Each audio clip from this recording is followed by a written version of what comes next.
Hello again, everybody, and welcome back to the Data Miners Union. I am lucky enough to have with me again Salimah. Say hi, Salimah. Hello, everybody. Oh, she's not even shy anymore. In fact, she's so unshy, she has agreed to give us a demo today in one of the cool tricks that she found out in Power BI. And one that I was so blown away with when I saw, I've actually started using it more and more. So say hi, Salimah. Hi, everyone. Yes, this is a magical trick. It's magical on screen and it's magical to your viewers. And I'm hoping it'll be something you can use in the future. Yeah, so what's the general idea of what we're going to do today? Can you explain? You can feel free to show as well. You've got the mouse. Let's call this whole video Magical Pop-ups. Magical pop-ups. Popping up data on the screen, visualizing data by showing it upon selection. I like that. We will call this visual magical pop-ups. Hopefully there's no innuendos there, but I feel like it's a good name in general.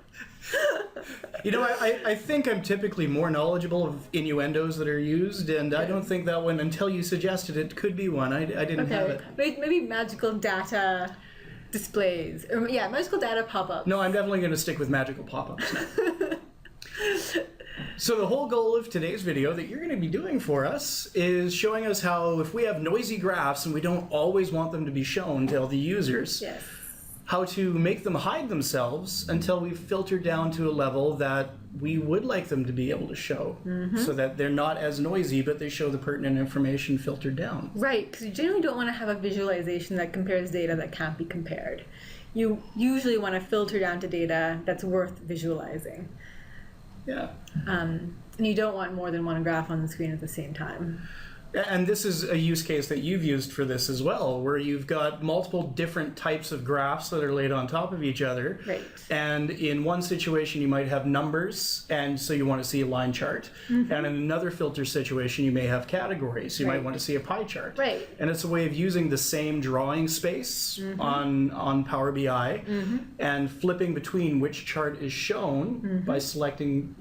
I'm going really advanced, but I saw you demo that, and that's one of the reasons I invited you in to help me with these videos. One of the many reasons that you're a nice person. Thanks. They same with you. That's one of the reasons I participated as well. Well, that's very kind of you. Not true at all, but very kind.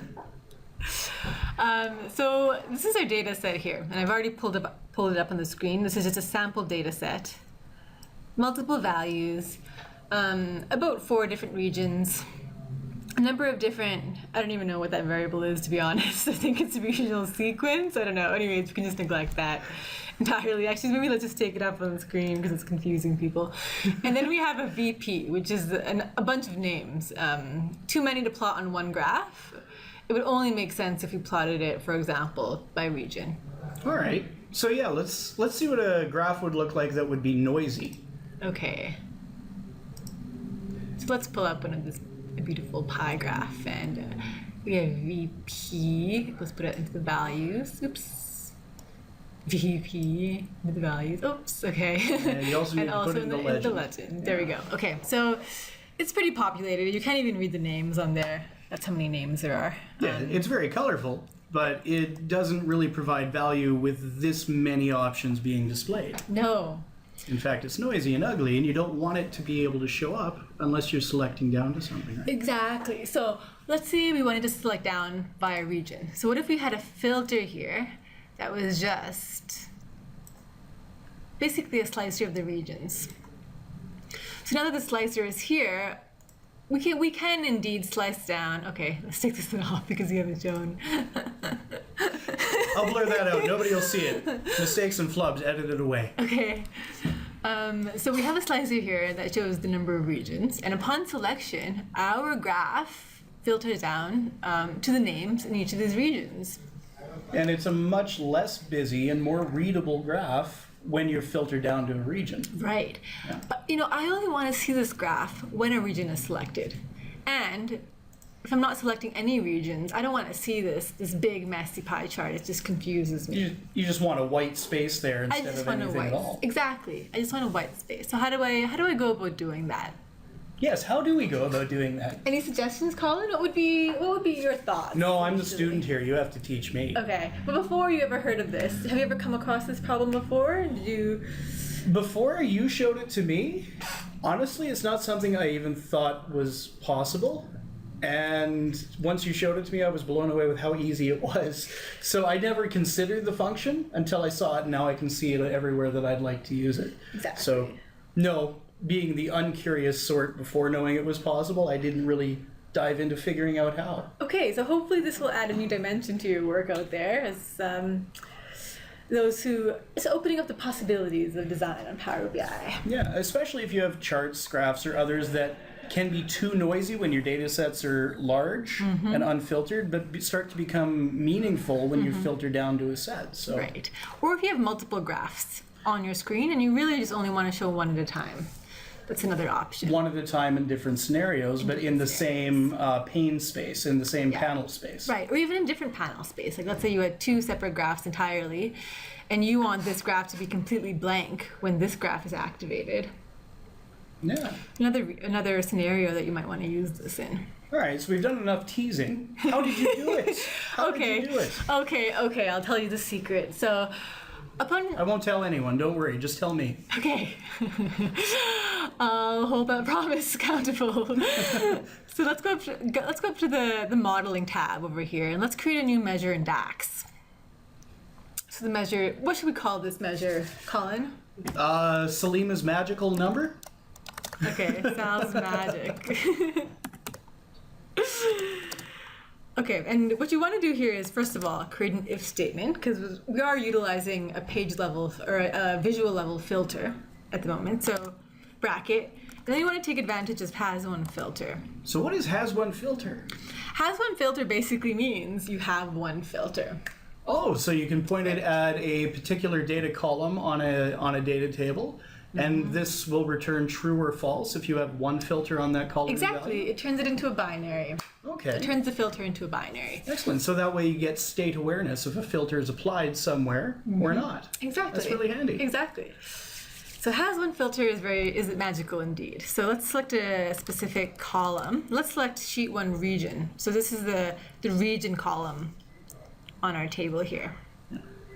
So once we just type in region, we can select from the drop-down menu the sheet and the column that we want to use.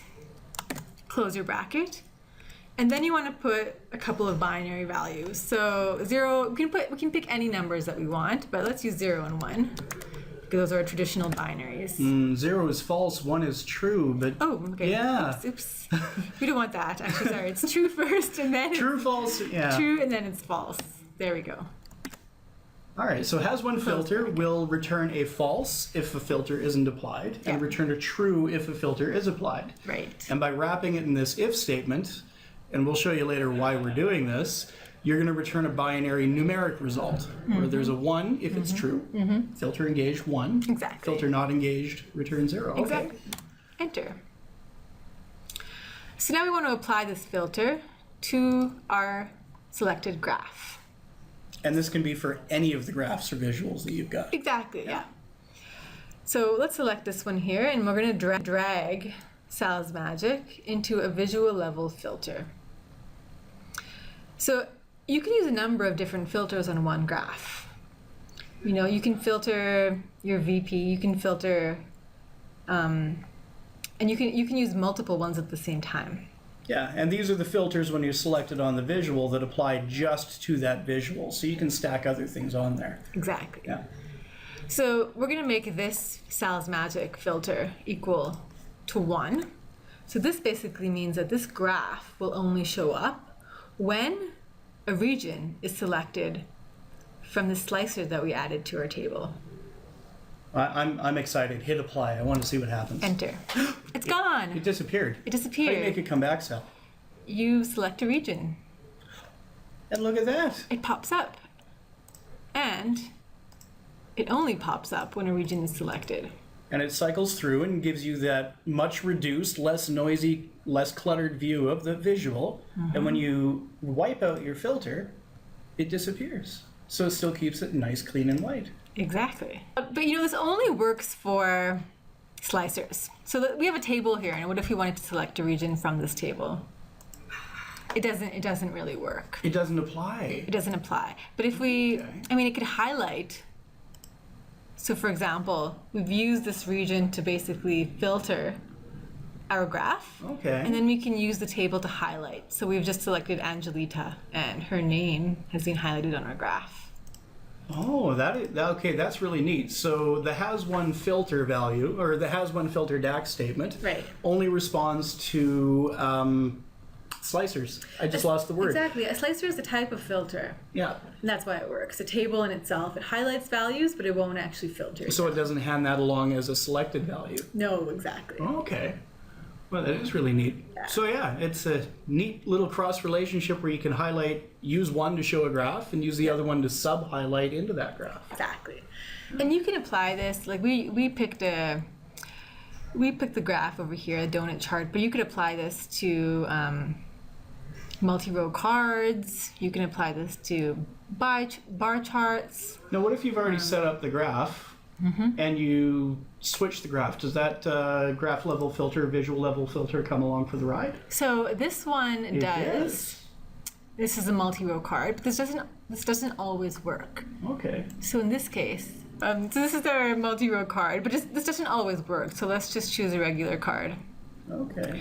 It doesn't actually work for a regular card. So even if we clear this, it doesn't necessarily clear the screen. There's no way to visually filter a single card. Okay. Actually, I want to back up and hit on that statement. So most of the visualizations, and we've tested it on a lot of the out-of-the-box visualizations. I think you've even tested it on some of the ones you get from the App Store, right?